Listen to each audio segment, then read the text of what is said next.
Bismillahirrahmanirrahim. Assalamualaikum warahmatullahi wabarakatuh. Apa kabar siswa Ustadz kelas 3A? Semoga kalian di rumah baik-baik ya, dalam keadaan sehat walafiat, tidak ada kurang satu apapun. Alhamdulillah kita bertemu kembali pada hari ini. Hari ini Ustadz berbeda dengan kemarin. Hari ini Ustadz akan menjelaskan materi PAI di kelas 3A, yaitu materi terakhir di bab 14, yaitu tentang Utsman bin Affan. Insyaallah ya, Ustadz akan menjelaskan tentang Utsman bin Affan. Ada 5 materi yang Ustadz jelaskan pada pagi yang berbahagia ini. Yang pertama tentang silsilah Utsman bin Affan, yang kedua tentang perjuangan Utsman bin Affan dalam berdakwah, terus yang ketiga Utsman bin Affan diangkat menjadi khalifah, yang keempat pembukuan Al-Quran, dan yang terakhir runtuhnya kekhalifahan Utsman bin Affan. Insyaallah Ustadz akan menjelaskan dari beberapa materi. Yang pertama adalah tentang silsilah Khalifah Utsman bin Affan. Utsman bin Affan. Ya. Baik.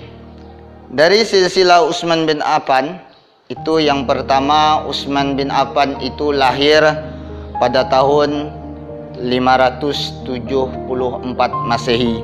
Ya, dia berasal dari bangsawan Quraisy ya, yang berketurunan Bani Umayyah. Ayahnya bernama Affan bin Abi As bin Umayyah bin Abdus Syam bin Abdul Manaf. Itulah ayahnya. Terus ibunya bernama Arwa binti Qurtis ya. Utsman bin Affan adalah bangsawan yang sangat kaya raya. Dia seorang yang paling dermawan. Luar biasa sekali perjuangan daripada Utsman bin Affan. Terus daripada keluarganya pernah menyembah berhala, yaitu berhala yang sangat terkenal pada zaman itu adalah Hubal, Lata, dan Uzza. Ya, ia adalah khalifah ketiga setelah Khalifah Umar bin Khattab. Utsman mendapat julukan Dzunurain. Apa itu Dzunurain? Dzunurain adalah orang yang memiliki 2 cahaya. Siapa cahayanya itu? Yaitu dia memiliki 2 putri Rasulullah, yaitu Ruqayyah dan Ummu Kulsum. Ya. Baik, Utsman bin Affan dikenal sebagai saudagar. Saudagar itu adalah pedagang yang sangat kaya raya pada zamannya. Dia orang yang paling berhasil, terus bersifat lemah lembut, jujur, dan ramah. Ya. Adapun kepribadian daripada Utsman bin Affan, apa saja kepribadiannya? Yang pertama adalah seorang yang pemalu. Yang kedua, gigih dan tidak mudah menyerah. Itulah Utsman bin Affan. Yang ketiga adalah lemah lembut, dermawan, murah hati, pemurah, dan mempunyai sifat kasih sayang. Yang kedua yaitu tentang perjuangan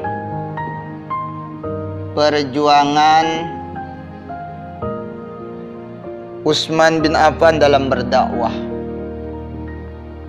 Utsman bin Affan dalam berdakwah.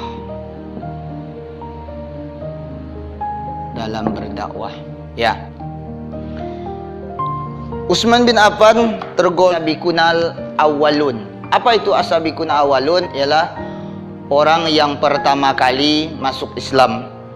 Beliau mendapat ajakan dari khalifah pertama, yaitu Abu Bakar As-Siddiq. Meskipun cambukan cacian yang dilontarkan kepadanya, dia tetap teguh pendirian. Dia tetap semangat untuk tetap masuk Islam, seperti itu. Dari keuntungan ia berdagang, dia selalu menyisihkan sebagian hartanya untuk membebaskan para budak-budak pada zaman itu. Sumbangan Utsman bin Affan kepada kaum muslimin itu sangatlah besar. Ya. Ketika perang Tabuk, Utsman menyerahkan 950 ekor unta dan juga uang 1000 dirham. Itulah perjuangan dakwah daripada Utsman bin Affan. Yang ketiga, Utsman bin Affan diangkat menjadi khalifah. Utsman bin Affan diangkat menjadi khalifah. Khalifah. Ya. Jauh hari sebelumnya Umar bin Khattab itu meninggal, itu dia pernah berpesan bahwa yang akan menggantikannya nanti adalah Utsman bin Affan. Ya. Utsman bin Affan itu diangkat menjadi khalifah itu pada tahun 644 Masehi. Ya. Itu melalui majelis syura yang beranggotakan Ali bin Abi Thalib, ada Abdurrahman bin Auf, ada Talhah bin Ubaidillah, dan ada Sa'ad bin Abi Waqqas pada waktu itu. Dan usia Utsman bin Affan ketika diangkat menjadi khalifah itu, ia berusia 70 tahun. Masya Allah ya. Kalau kita pada usia kita sekarang, kalau 70 tahun itu udah tinggal menunggu waktunya untuk meninggal. Tetapi pada zamannya Rasulullah, pada zamannya khalifah tersebut, itu pada waktu usia itu masih ibaratnya masih kuat, masih luar biasa seperti itu. Utsman ditunjuk jadi khalifah karena tadi kan udah Ustaz jelaskan, yang pertama dia itu baik, jujur, ya, terus dermawan dan selalu ikhlas melakukan sesuatu. Khalifah Utsman bin Affan itu pada masa kekhalifahannya ia membangun pertahanan angkatan laut dan darat, ya, sehingga sampai perluasan ke Asia, Afrika dan Eropa pada waktu itu. Baik. Yang keempat yaitu tentang pembukuan Al-Quran. Pembukuan Al-Quran. Ya. Pada pembukuan Al-Quran pada masa Khalifah Utsman itu terjadi perselisihan tentang perbedaan cara membaca dan menulis Al-Quran. Ya. Mendengar kejadian tersebut, Khalifah Utsman bin Affan itu membentuk suatu kepanitiaan tentang tulisan dan pembukuan Al-Quran pada waktu itu. Ya, salah satunya yang menjadi ketua pada waktu itu adalah Zaid bin Sabit. Ya, Zaid bin Sabit itu ditunjuk menjadi ketua. Terus ada Abdullah bin Zubair, ada Sa'ad bin As itu ya sebagai anggota pada waktu itu. Terus pengumpulan suhuf itu dilakukan sejak pada masa Abu Bakar As-Siddiq, ya. Suhuf itu adalah artinya lembaran-lembaran, ya. Untuk para penghafal Quran menulis pada waktu itu dulu kan tidak ada mengenal kertas. Dulu ada namanya pelepah kurma, ada pohon, daun, kulit, dan tulang serta batu pada waktu itu. Kalau zaman sekarang itu udah ada kertas, enak untuk kita menulisnya ananda sekalian. Tapi sekarang udah zamannya canggih, enak. Tapi dulu udah ibaratnya masih tradisional ibaratnya. Terus lembaran-lembaran itu disimpan oleh Hafsah bin Umar, ya, dan akan dikembalikan lagi kepada Utsman bin Affan. Terus Al-Quran yang telah dibukukan itu, Al-Quran tadi dari beberapa, ada yang dari pelepah kurma, ada yang itu lalu dibukukan, itu menjadilah namanya mushaf. Mushaf. Kalau sekarang kita lihat yang kita bacakan, Al-Quran yang kita baca itu namanya yang udah dibukukan, udah jadi dari juz 1 sampai juz 30, itu namanya mushaf, ya.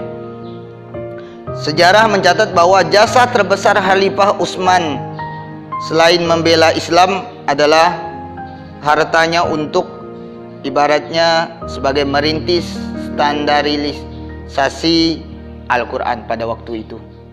Masya Allah, ya, luar biasa perjuangannya Utsman bin Affan ini. Baik, yang terakhir adalah runtuhnya kekhalifahan Utsman bin Affan. Runtuhnya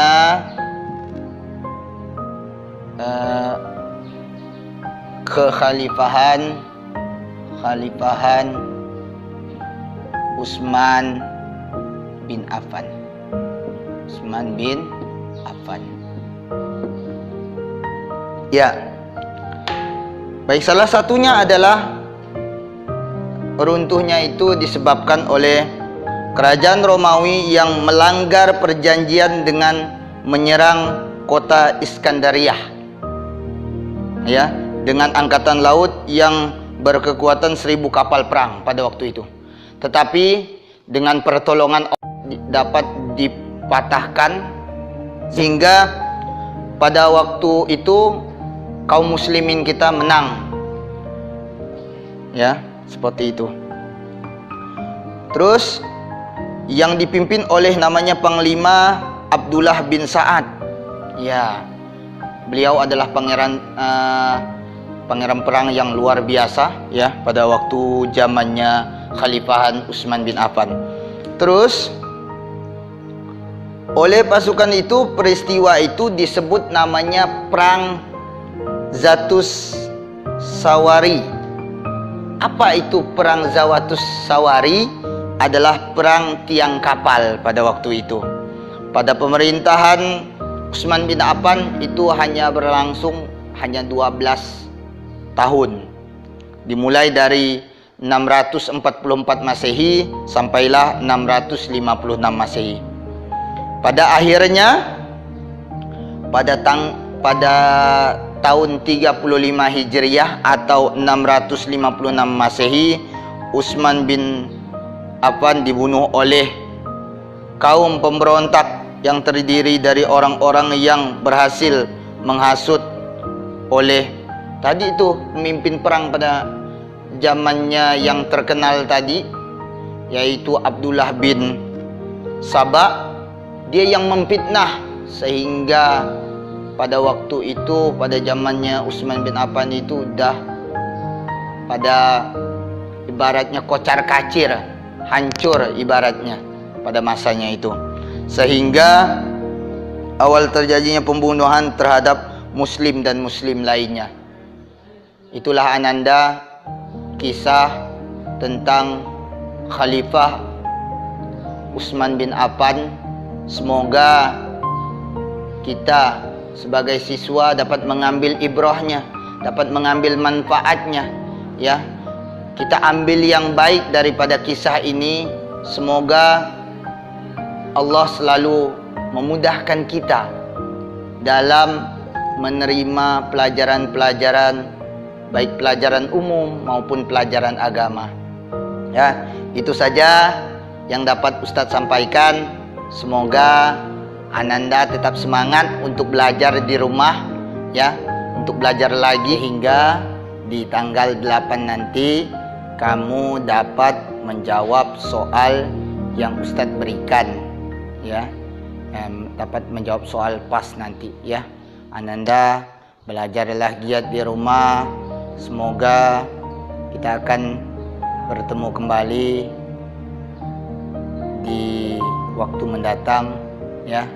Mungkin itu aja dari Ustadz. Tetap semangat di rumah seperti Ustadz di sekolah, tetap semangat memberi materi kepada kalian. Baik, demikian. Assalamualaikum warahmatullahi wabarakatuh.